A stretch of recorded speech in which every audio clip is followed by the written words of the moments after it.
ഇതെന്തേത് ഒരു പിടുത്തവും കിട്ടുന്നില്ലല്ലോ.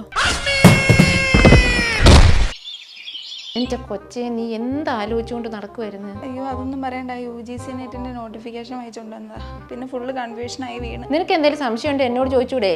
ഞാൻ പറഞ്ഞുതരില്ലേ? അതെന്താന്ന് വെച്ചാൽ ഇപ്പോൾ UGC നെറ്റ് എഴുതിയിട്ട് JRF കിട്ടിയില്ലെന്ന് വെച്ചോ, അപ്പോൾ നമുക്ക് അസിസ്റ്റന്റ് പ്രൊഫസർ ആവാനോ PhD ചെയ്യാനോ പറ്റുമോ? UGC നെറ്റ് എഴുതിയിട്ട് നമുക്ക് JRFനുള്ള മാർക്ക് ഇല്ലെങ്കിലും നമുക്ക് അസിസ്റ്റന്റ് പ്രൊഫസർ ആകാനുള്ള മാർക്ക് ഉണ്ടെങ്കിൽ നമുക്ക് അസിസ്റ്റന്റ് പ്രൊഫസർ ആകാനും PhD ചെയ്യാനും പറ്റും. അപ്പോൾ ഇതിന് നെഗറ്റീവ് മാർക്ക് ഉണ്ടോ? നെറ്റ് എക്സാമിന് നെഗറ്റീവ് മാർക്ക് ഇല്ല. ഇനി ഈ പ്രാവശ്യത്തെ നെറ്റ് എക്സാം OMR സ്റ്റൈലിലായിരിക്കും വരിക. ഈ നെറ്റിന് എത്ര കാലം വാലിഡിറ്റി ഉള്ളത്? PhDക്കുള്ള നെറ്റ് എക്സാം എഴുതുന്നെങ്കിൽ അതിന് 1 ഇയർ വാലിഡിറ്റി ഉള്ളൂ. അസിസ്റ്റന്റ് പ്രൊഫസർ ആകാനുള്ള നെറ്റ് എക്സാമാണ് നമ്മൾ എഴുതുന്നതെങ്കിൽ എക്സാം എഴുതി കിട്ടിയാൽ നമുക്ക് ലൈഫ് ലോങ് അതിന് വാലിഡിറ്റി ഉണ്ട്. പിന്നെ ഇതിൽ ഈ NFSC സ്കോളർഷിപ്പ് അങ്ങനെ എന്തോ ഇല്ലേ?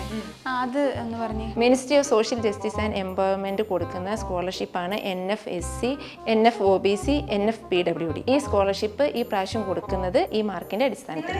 അപ്പൊ നമുക്ക് പോകാം.